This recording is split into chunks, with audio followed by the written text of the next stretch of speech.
democrática, más inclusiva, para que todos nuestros estudiantes encuentren la oportunidad de desarrollar plenamente sus potencialidades. Esto es importante porque a pesar de que yo soy el ponente y soy el asesor y no sé qué cosa más, yo quisiera que por favor el anterior currículum mejora con el siguiente y el siguiente, así sucesivamente toma cosas del anterior y se va desarrollando.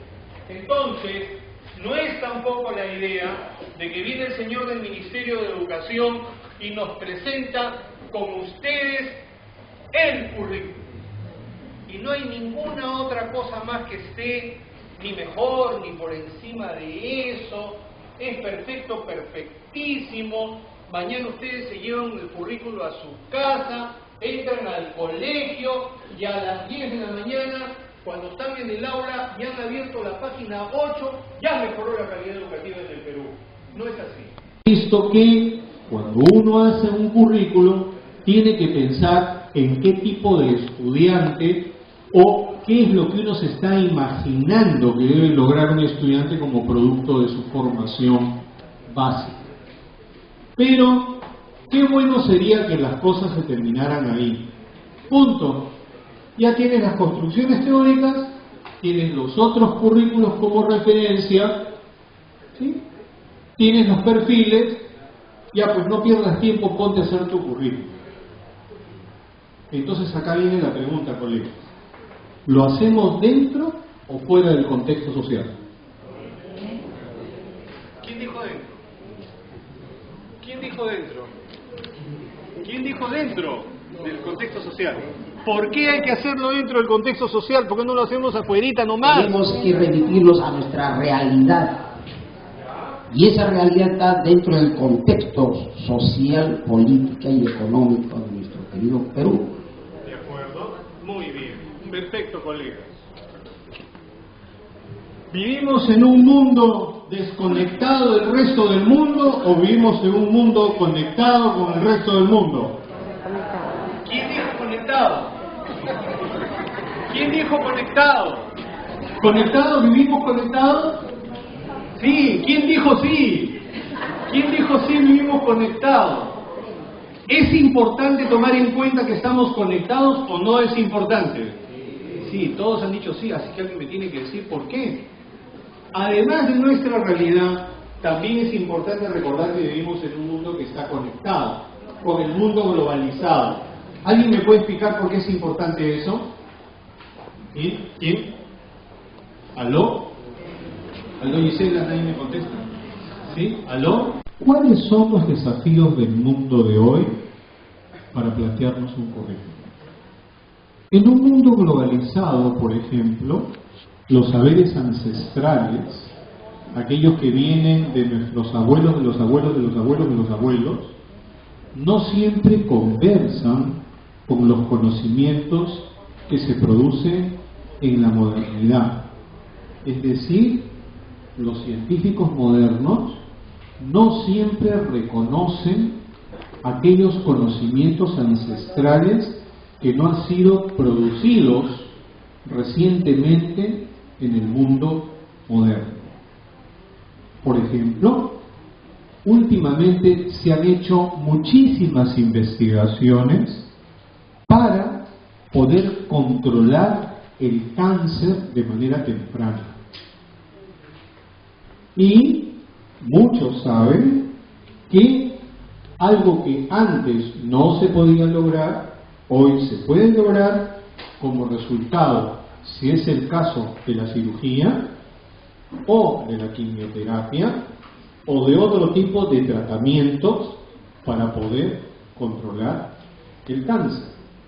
Hace 25 años, si una persona tenía el mismo cuadro que hoy puede tener una paciente que, por ejemplo, tiene un cáncer al seno, por ejemplo, simplemente ya no tenía salvación. El cáncer avanzaba y se acabó.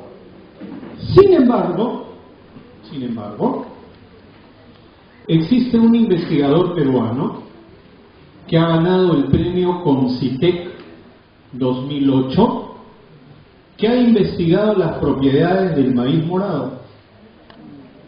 Y resulta que el pigmento del maíz morado, por si acaso, no hay maíz morado que yo sepa así nomás en ningún otro lugar del mundo.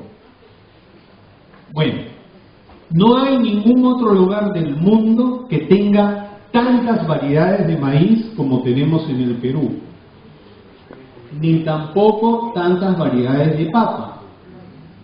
¿Sí? Cuando ustedes tienen la oportunidad, como me ha ocurrido a mí, de conocer otros países, ellos nunca han visto que uno puede producir algo que se llama maíz morado.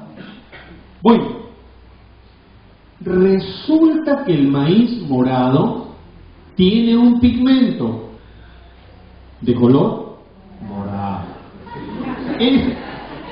Ese es el mayor descubrimiento. ¿Sí? Imagínense este científico, lo máximo, ¿no es cierto? Ya. Yo por ser didáctico a veces se me pasa la mano. Entonces, este pigmento de color morado, del maíz morado, contiene sustancias que demostradamente previenen el cáncer de colon. Las estrellas y los planetas siderales de las últimas construcciones conceptuales, y después de haber hecho un recorrido internacional de por dónde es que van los currículos de otros países, llega un momento en que nosotros tenemos que aterrizar, como decía el colega, para entrar en contacto con nuestra realidad. Pero como vivimos en un mundo conectado, globalmente conectado, es ahí donde nosotros también nos tenemos que preguntar cómo respondemos a los grandes dilemas que vive el planeta. Por eso que la lámina dice, en ese contexto surge la pregunta sobre qué deben aprender las nuevas generaciones. ¿Qué debe contener lo que conocemos como currículo escolar? Vamos a parar unos minutos antes de continuar para hacer un pequeño break. Digan la verdad y nada más que la verdad. Levanten la mano los colegas presentes que se han leído todo en el mundo en los últimos 20 años. Entonces, el señor Schleicher, que tiene, digamos, la practicidad propia de su conocimiento sobre las evaluaciones internacionales, nos decía, hay una forma sencilla de explicar qué es una competencia, pero que no les gusta a todos los teóricos. Ustedes saben que los teóricos son un poquito más exigentes, digamos, ¿no? Rigurosos. ¿Sí? No pueden decir mayonesa, ¿no? Tienen que decir crema batida, la N, no sé qué cosa, ¿no es cierto? No pueden decir mayonesa, no pueden. ¿Sí? Ya. Entonces, el señor Schleicher decía que una competencia es ¿qué conoces y cómo lo haces? Nunca se olvide qué conoces y cómo lo haces. ¿Qué quiere decir eso? Quiere decir que el gran aporte del enfoque por competencias es que el conocimiento, la información, eso que el docente llama contenidos, es necesario y es importante. No es verdad que ha pasado de moda, lo estoy diciendo yo ahora. No es que ha pasado de moda, ya nada que ver, olvídate. No. Lo que pasa es que el conocimiento sobre algo no es suficiente si no logras con ese conocimiento lograr un desempeño, una actuación, una transformación, una solución o una proyección a algo nuevo en una situación determinada.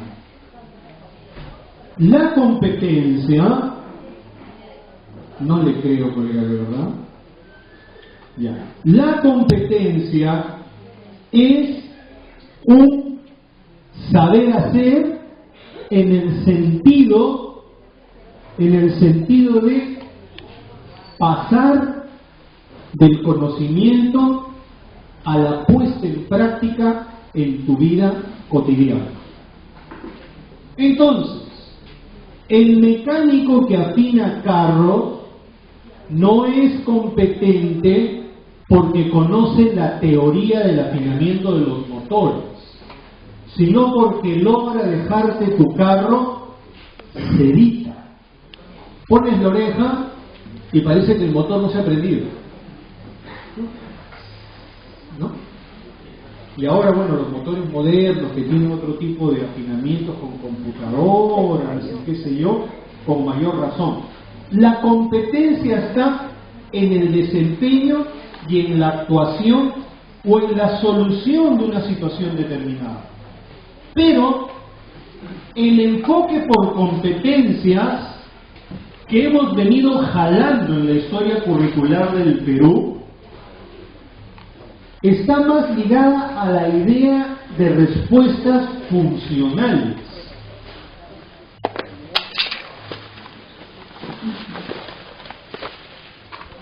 Quiere decir competencias para responder a situaciones que tú ya sabías que iban a ocurrir. Entonces, tú te capacitas o desarrollas competencias porque sabes que van a ocurrir determinadas cosas y tienes un repertorio de posibilidades para poder responder a esa situación. Pero ya hemos más temprano conversado que el mundo cambia de tal manera que no es posible basarse en esas competencias y que además ya el mercado ya no quiere contratar a profesionales que solo sepan resolver 1, 2, 3 o 4 tipos de situaciones. Prefiere aquel tipo de profesionales que van a poder resolver situaciones no previstas. Y a esto el señor Andreas Schleicher le llama competencias cognitivas no rutinarias. Bien fácil, rincón del vago, no, perdón, ustedes entran a un lugar y ponen competencias cognitivas no rutinarias. ¡Ah! Les va a salir 120.000 páginas. Competencias cognitivas no rutinarias. Luego vamos a poner competencias sociales no rutinarias. ¿Qué checho? ¿A qué nos referimos? Nos referimos a un tipo de competencias que hoy en día tiene que formar la escuela porque nuestros estudiantes se van a mover en circunstancias absolutamente cambiantes. El tipo de informe que nuestros estudiantes van a aprender a hacer en la escuela, con el formato de la investigación que les hemos pedido, no es el informe que van a tener que hacer cuando estén en la universidad. Tampoco es el informe que van a tener que hacer en la universidad para todos los cursos que lleven. Menos van a ser el tipo de informe que van a hacer cuando se desenvuelvan en sus distintas carreras técnicas o profesionales, o empresas, o negocios, o en los que se quieran desenvolver. Es decir, lo que aprendemos en la escuela como competencia tiene que ir cambiando. Entonces, lo primero que encontramos fue que había que reorientar el enfoque por competencias. Otras cosas, lo que hacía a partir de los pedacitos de la cadena de aprendizajes que tenía que aprender. Yo hice este ejemplo la primera vez que vine, pero lo voy a volver a hacer porque ya lo he sofisticado un poquito más, ¿no? Lo he desarrollado. Resulta que ustedes quieren que sus alumnos aprendan a picar bien la cebollita para hacer un aderezo. Entonces ponen ahí a sus estudiantes con sus cebollitas, sus cuchillos, y todos tienen que aprender a picar la cebollita en cuadraditos chiquititos como ¿Por qué no se hacen grandes las cebollas en los aderezos? A ver, ¿quién me dice? Porque la cebolla se tiene que dorar bien, y el otro motivo es porque se tiene que como desaparecer. No es que te tienes que encontrar los pedazos de la cebolla en el aderezo, ¿no es cierto? Sí, ya veo que todos cocinan. O sea, si no están leyendo el currículum y no están cocinando, ¿qué están haciendo?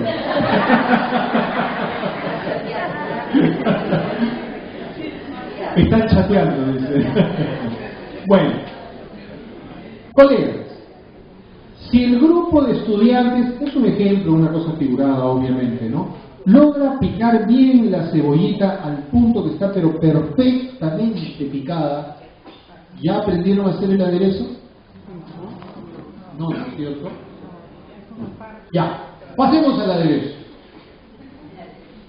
Entonces, la sartén, ¿no es cierto?, se sube en una silla, tiran el aceite desde arriba, así se pone el aceite. Ustedes saben que las personas que están aprendiendo a cocinar, cuando fríen un huevo por primera vez, ¿no?, es un huevo a ellos, ¿no es cierto? Lo tiran desde arriba y ¡plá!, cae sobre la sartén, porque es la primera vez que fríen huevos, pues, ¿no? Es una experiencia muy interesante, ¿sí? Sí. Uno le echan la culpa a la sartén, otros le echan la culpa al huevo, en fin, pero bueno, empiezan a practicar con el aderezo, y entonces el aderezo tiene pues otros ingredientes. Vamos a imaginar que estamos haciendo un aderezo de papa rellena.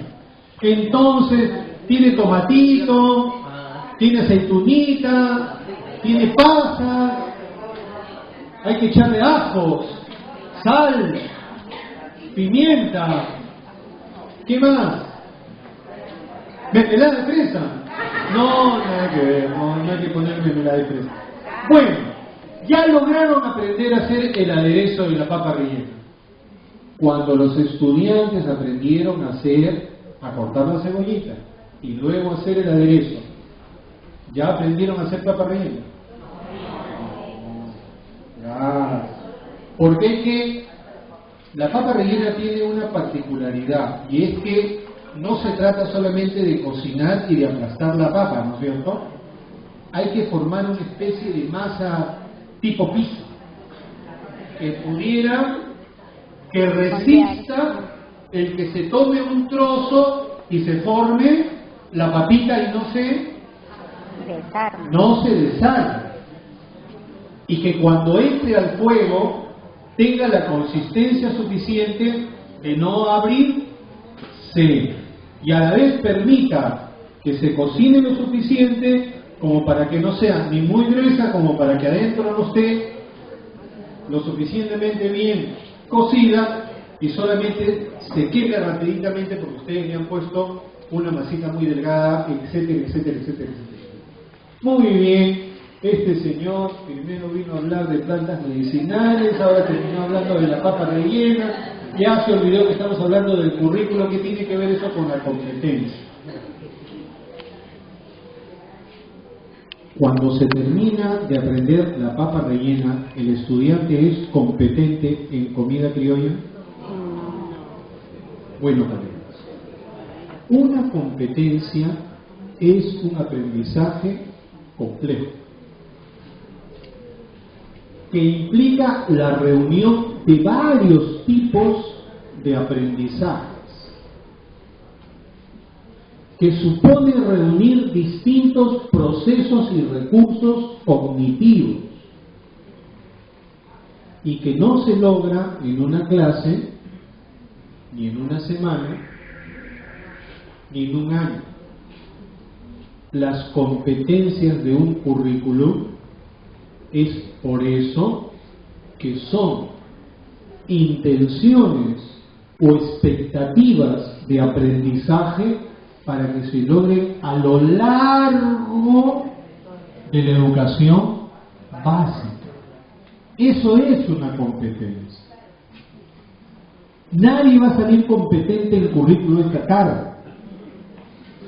La construcción de una competencia sobre cualquier cosa es todo un proceso que implica toda una cadena. Es por eso que como a veces el docente confunde la cebollita con la competencia, el aderezo con la competencia, o la papa rellena con la competencia, que es un aprendizaje más grande, más complejo, más nutrido de otros aprendizajes.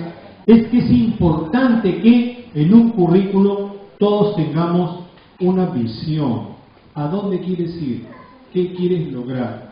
Y por eso encontramos que el currículo, en su deseo de querer darle todo masticadito al docente, había fragmentado en pedacitos chiquititos el aprendizaje, había puesto páginas de actitudes, capacidades, habilidades y no sé qué más, y entonces cada una de esas cositas no te permite saber exactamente y con precisión qué quieres lograr. Otra cosa que se encontró es lo que se llama alta densidad. ¿Qué significa alta densidad? Alta densidad significa que el currículo sea o grande y complicado. Esto no ha pasado solo en el Perú. En muchos otros lugares del mundo el currículo se convirtió en una acumulación de temas que no necesariamente permitan ver qué es lo que se quiere lograr. Consulta curricular. ¿Ya? Miren, cuando hicimos el mapeo internacional, yo les conté que nosotros también tratamos de saber cómo se habían hecho los currículos. Les cuento, hay países que deciden que el Ministerio de Educación no debe hacer el currículo, porque no tiene los técnicos, no tiene el tiempo, el Ministerio no se debe encargar de eso, y entonces le encarga la construcción del currículo nacional a una institución determinada. Es decir, son países que dicen, bueno, vamos a hacer el currículo nacional, nosotros vamos a poner los términos de referencia, pero le vamos a encargar el currículo a la Universidad San Marcos, o a la Universidad Católica, o a la Universidad Ruiz de Montoya. Es decir, tercerizan el desarrollo curricular y es esa institución la que convoca a los técnicos, hace las consultas y le entrega al Ministerio de Educación un currículum. Esa es una forma de realizar el currículum.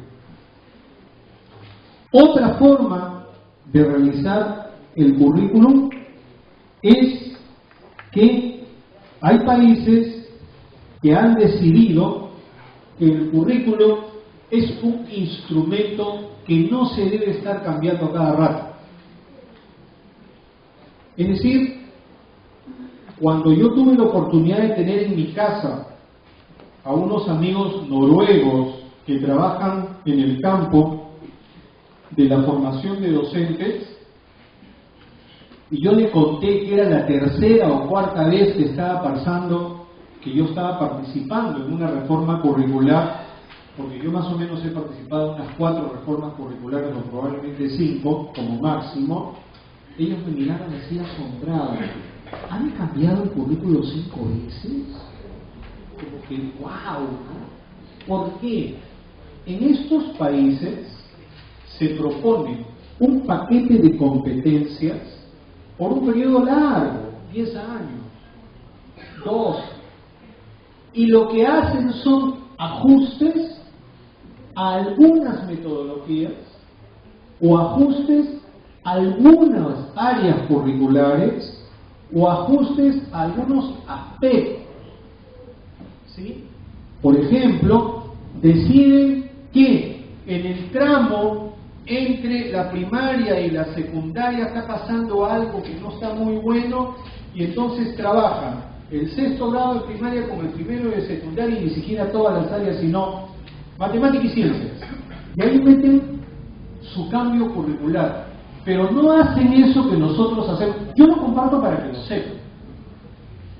O sea, no hacen eso que, a ver, vamos a cambiar todo el currículum no hacen eso.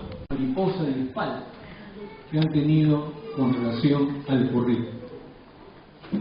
La tendencia es tratar de tener un marco curricular que dé los grandes lineamientos y las competencias nacionales, y que a partir de este marco curricular, donde las competencias son válidas para todos en un territorio determinado, se puedan hacer adecuaciones a partir de estas competencias nacionales, pero que haya algo que sea común a todos. Es por eso que en el año 2012 nosotros le pedimos a Danilo Ordóñez que nos haga un análisis crítico sobre el currículo. Danilo Ordóñez nos entregó un documento que tenía muchas cosas.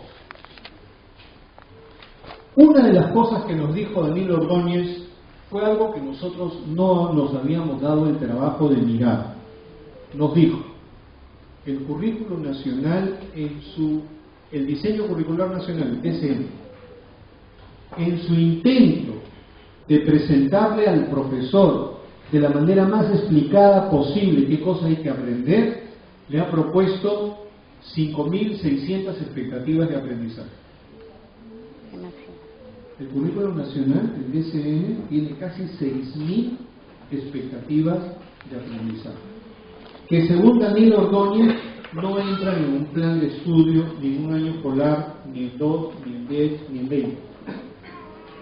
Es decir, es un currículo que al haber abierto tantas ventanas que no siempre se relacionan la una con la otra, hacen que el profesor diga: bueno, y entonces, ¿para dónde llevo mi trabajo? ¿Cuál es el foco de mi trabajo? También pedimos un estudio en la Universidad Católica acerca de la percepción que el docente tenía sobre el currículo. Igualmente, la Universidad Cayetano Heredia hizo un estudio acerca de cuál era la calidad de uso que tenían los docentes sobre el currículo. Lo usan, lo leen, lo usan para planificar, también lo usan para planificar y para implementar, lo usan para planificar, para implementar y para evaluar, para las tres cosas, ninguna de las anteriores. O sea, tratar de ver cuáles diferencias. Ninguna de estas investigaciones ha sido, pues, digamos, un censo. Sin embargo, es importante decirles que hemos también pedido opinión a expertos nacionales e internacionales. En el 2013 logramos hacer un seminario nacional sobre los aprendizajes fundamentales y el marco curricular que hemos recogido, que también se hizo en el 2014 una encuesta virtual con la participación de 40.000 personas que opinaron sobre el currículo, 2 consultas nacionales, una organizada por el Consejo Nacional de Educación, una en el 2014 hacia noviembre y otra en el 2015 entre noviembre y diciembre en Ayacucho, y que luego se hicieron aproximadamente 16 jornadas temáticas con especialistas sobre determinadas competencias y áreas curriculares. ¿Por qué comparto esto con ustedes, colegas? Porque a veces se dice que este currículo no ha sido consultado, y sí ha sido consultado. Es el currículo que más ha sido consultado, pero por supuesto siempre se puede seguir consultando, y creemos que en la lógica de que el currículo sea una herramienta de la cual el docente se pueda apropiar, hay que seguirlo consultando. Yo me voy a ir a la última lámina para poder